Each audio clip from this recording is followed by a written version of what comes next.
जय हिंद साथियों। तो आज हम लोग 1857 का जो क्रांति था, जो प्रथम स्वतंत्रता आंदोलन था, उसके बारे में हम पढ़ेंगे। इस टॉपिक से हर एग्जाम में, चाहे छोटा लेवल का एग्जाम हो या बड़ा लेवल का एग्जाम हो, क्वेश्चन आता ही आता है, बहुत इंपॉर्टेंट है। और आज फुल डिटेल में हम इसको पढ़ेंगे, बेसिक से हाई लेवल तक, मतलब रेलवे से लेकर बीपीएससी यूपीएससी तक जिस प्रकार से आएगा, पूरे थ्योरी को अच्छे से समझेंगे। और अगर आपने इस वीडियो को पूरा देखा तो 1857 की क्रांति से आपका एक भी क्वेश्चन नहीं फंसेगा। इस तरह से इस थ्योरी को हम बताने वाले हैं, ठीक है।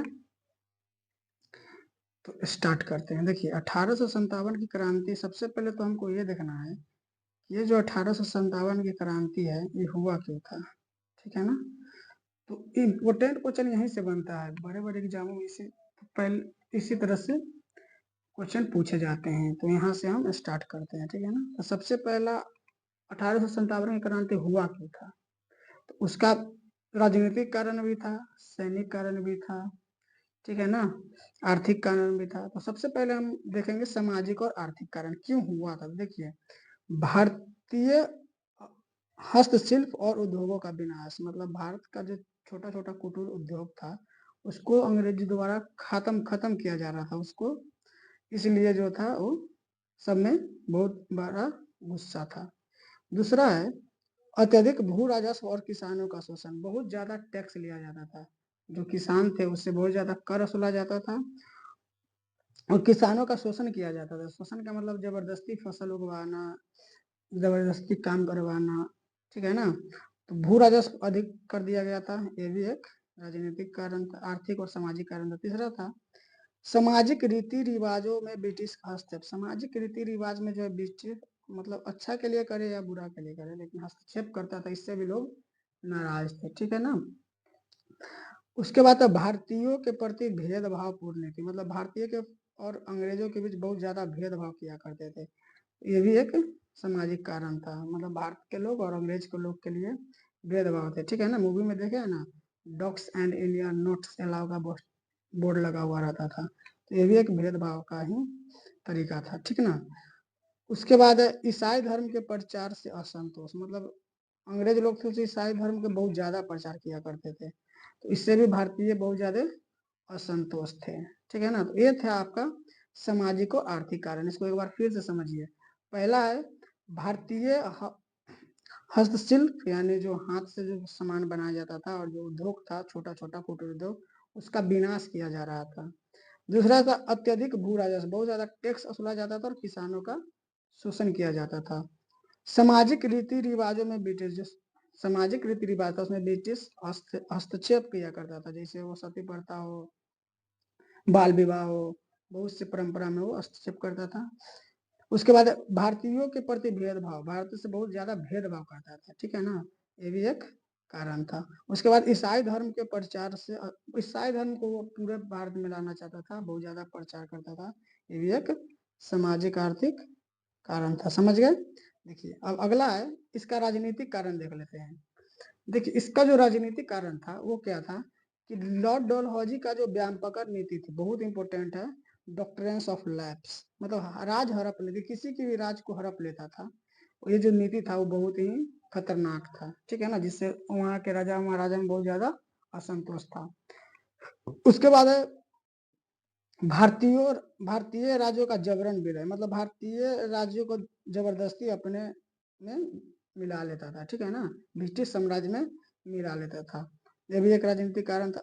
उसके बाद है अवध के नवाब को पद, मतलब उस समय जो अवध के नवाब थे उसको पद से हटा दिया था अंग्रेजों ने, ठीक ना, ये भी एक राजनीतिक कारण था। उसके बाद है मुगल बादशाह के सम्मान में कर, जो मुगल बादशाह हुआ करते थे उनके सम्मान में कमी किया करता था, मतलब बहुत सम्मान में उसका जो वेतन भत्ता दिया था उसमें कमी कर दिया गया था, ठीक है ना।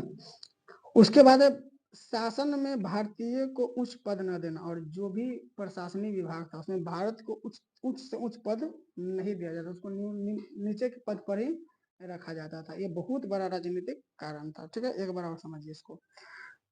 सामाजिक आर्थिक कारण पीछे समझ चुके हैं, अभी हमको समझना है राजनीतिक कारण।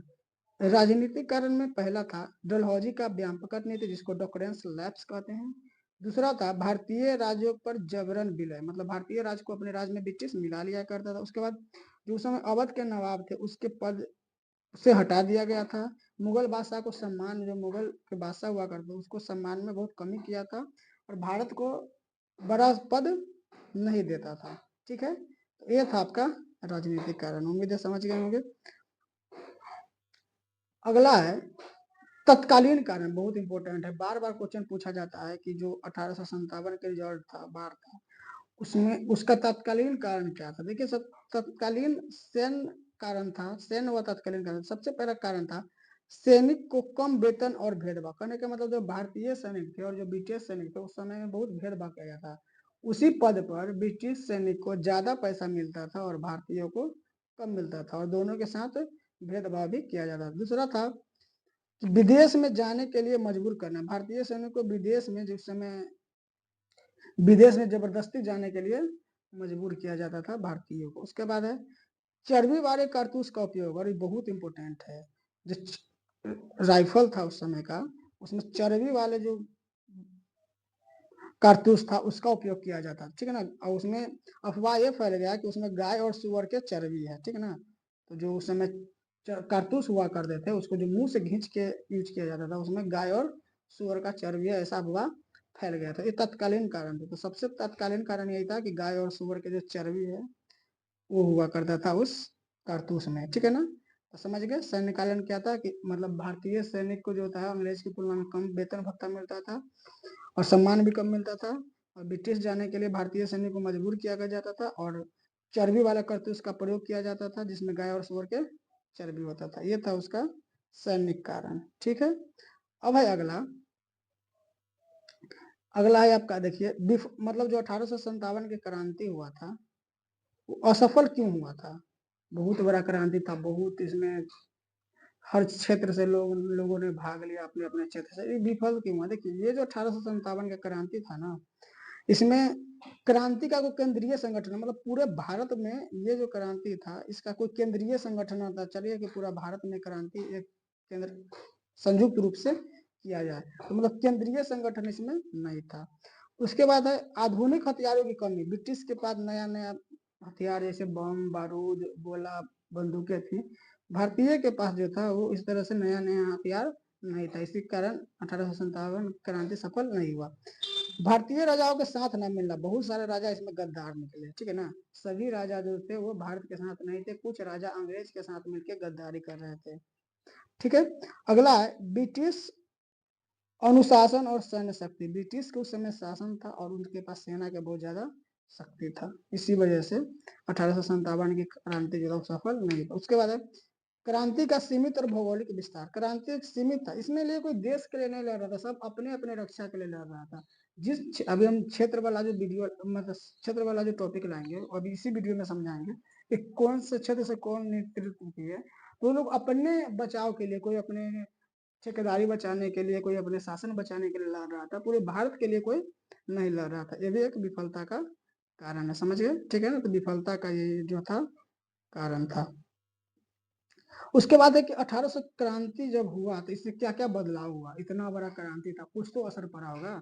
तो इसमें क्या क्या परिणाम हुआ इसका सो देखिए, समझिए। देखिए, सबसे पहले जो ईस्ट इंडिया कंपनी का जो शासन था, जो पहले भारत में ईस्ट इंडिया कंपनी शासन करता था, उसका शासन का अंत हुआ और ईस्ट इंडिया शासन जो हुआ वो समाप्त हो गया और उसके बाद ब्रिटिश क्राउन यानी कि ब्रिटिश ताज ने सीधे शासन करना शुरू कर दिया। क्या समझे, जब 1857 का क्रांति हुआ तो उसके बाद जो उसका परिणाम हुआ उसमें सबसे पहला परिणाम तो यही हुआ कि ब्रिटिश ईस्ट इंडिया कंपनी का शासन जो है वो समाप्त हुआ और शासन किसके हाथों में चल गया, सीधे ब्रिटिश क्राउन के हाथ में चला गया, ठीक है ना।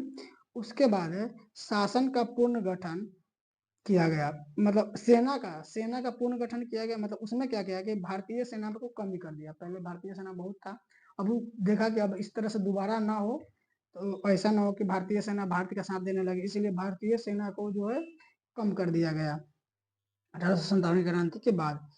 देसी राज्यों के साथ नई संधियां, और देसी जो जितना भी रियासतें थी उस सबके साथ नया नया संधि किया गया। राष्ट्रीय चेतना की का धीरे धीरे उदय, और इससे जो भारत में राष्ट्रवाद राष्ट्रीय चेतना था उसका धीरे धीरे उदय हुआ, समय राष्ट्र भावना का उदय हुआ। ठीक है ना, ये था इसका परिणाम। समझ गए। अगला है, देखिए अब हम आपको बताएंगे कि ये जो 1857 का क्रांति हुआ, इसमें कौन से क्षेत्र से किसने भाग लिया था। ठीक है, तो देखिए 1857 के क्रांति में एक इम्पोर्टेंट टॉपिक आने वाला है आप लोगों के लिए। यहाँ पे इसको ध्यान से देखिए। देखिए बहुत बड़े पैमाने पे क्रांति हुआ था, हर क्षेत्र से हर लोगों ने इसमें भाग लिया था। ठीक है ना, तो सबसे पहले देखिए दिल्ली से, जो दिल्ली में 1800 दिल्ली जो 1857 के केंद्र था, यहाँ से जो थे वो बहादुर शाह जफर ने इस आंदोलन का नेतृत्व किए थे। तो दिल्ली से 1857 के क्रांति का नेतृत्व किसने किया था? बहादुर शाह जफर और बख्त खान। ठीक है ना, ये इनका जो क्षेत्र था वो दिल्ली था। और इसको दबाया किसने था? तो जॉन निकलसन और हडसन नामक जो अंग्रेजी सेना थे, इसने 1857 की क्रांति में दिल्ली के क्षेत्र में जो क्रांति हुआ था उसको दबाया गया था। एक क्वेश्चन पूछा जाता है कि जो दिल्ली के क्षेत्र में 1857 की क्रांति उसको किसने दबाया था? तो निकलसन और हडसन ने इसको दबाया था। ठीक है, दिल्ली समझ में आया क्या? दिल्ली से बहादुर शाह जफर, याद रखिएगा, दिल्ली से कौन नेतृत्व किए थे? बहादुर शाह जफर, और इसको दबाया कौन था? हडसन। निकलसन और हडसन ने इसको दबाया था। उसके बाद है कानपुर। तो कानपुर से नाना साहेब और तात्या टोपे ने जो है नेतृत्व किया था। ठीक है ना, कानपुर से किसने नेतृत्व किया था? नाना साहेब और तात्या टोपे ने, और इसको दबाया कौन था? कैंपबेल ने। तो 1800 कानपुर के आंदोलन को किसने दबाया था? कैंपबेल ने। कहाँ से? कानपुर, कैसे? कैंपबेल।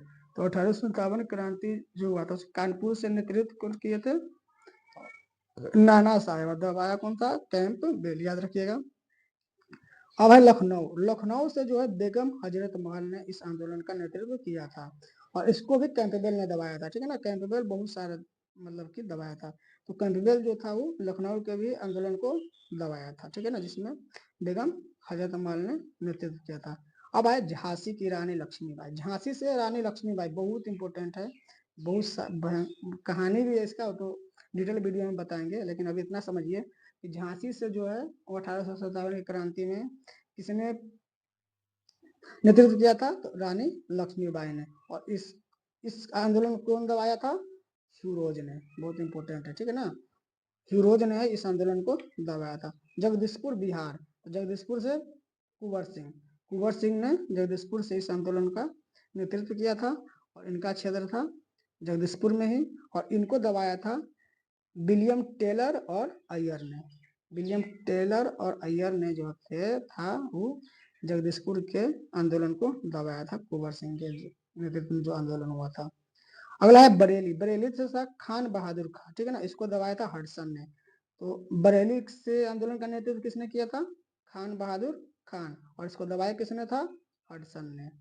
उसके बाद है फैजाबाद। फैजाबाद से आंदोलन का नेतृत्व किए थे मौलवी अहमद उल्ला।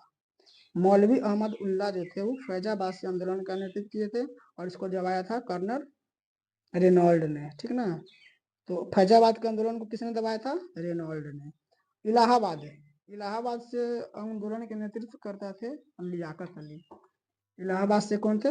लियाकत अली, और इसको किसने दबाया था? कर्नल नील ने। तो नील ने जो था वो इस आंदोलन को दबा दे। अब देखिए इसमें इसके असफलता का कारण समझ में आ गया होगा। देखिए ये जो जितना भी आंदोलन हुआ सब अलग अलग क्षेत्र में हुआ, सब अपने अपने शासन के लिए लड़ रहा था। ठीक है ना, दिल्ली में बहादुर शाह जफर लड़ रहा था अपने शासन के लिए, कानपुर से नाना साहब इनके ठेकेदारी चल गया था, इसके लिए लड़ रहे थे। बेगम हजरत महल अपने लिए लड़ रही थी, झांसी की रानी अपने शासन के लिए लड़ रही थी, जगदीशपुर से कुंवर सिंह लड़ रही थी। मतलब सब अपने अपने शासन के, इसका एक नेतृत्व करता नहीं पूरे भारत भर में, इसका राष्ट्रीयकरण नहीं हो पाया, इसीलिए इस आंदोलन में असफल रहे भारतीय। ठीक ना, अगर यही एक केंद्रीय आंदोलन होता और सब मिल के करते, और कुछ भारतीय गद्दारी नहीं करता, मतलब बहुत सारे इसमें राजा महाराजा थे ना, वो अंग्रेज के साथ मिले हुए थे, जमींदार भी जो थे वो अंग्रेजों के साथ मिले हुए थे। इसके कारण भी ये जो था 1857 क्रांति जो था वो असफल हुआ। इसके बावजूद भारत के पास हथियारों की कमी थी, अंग्रेजों के पास अत्याधुनिक हथियार था, भारत के पास उस तरह के यहाँ के जो शासन महाराजा में राजा महाराजा थे उसके पास अत्याधुनिक हथियार नहीं थी, ये भी बहुत बड़ा कारण था, और गद्दारी तो कारण रहा ही। ठीक है, तो ये था 1857 की क्रांति का इम्पोर्टेंट, और हमको उम्मीद है कि आप लोगों ने इसको समझ गए होंगे। अगर आप लोगों की वीडियो पसंद आया तो लाइक शेयर और सब्सक्राइब कीजिए, और अगला वीडियो में हम इससे संबंधित टॉप लेवल का क्वेश्चन बना कर लाएंगे जो यूपीएससी लेवल तक का पूछा गया है और पूछा जाता है। देखिएगा बहुत आसानी से आप लोग उसको सॉल्व कर लेंगे। ठीक है, जय हिंद।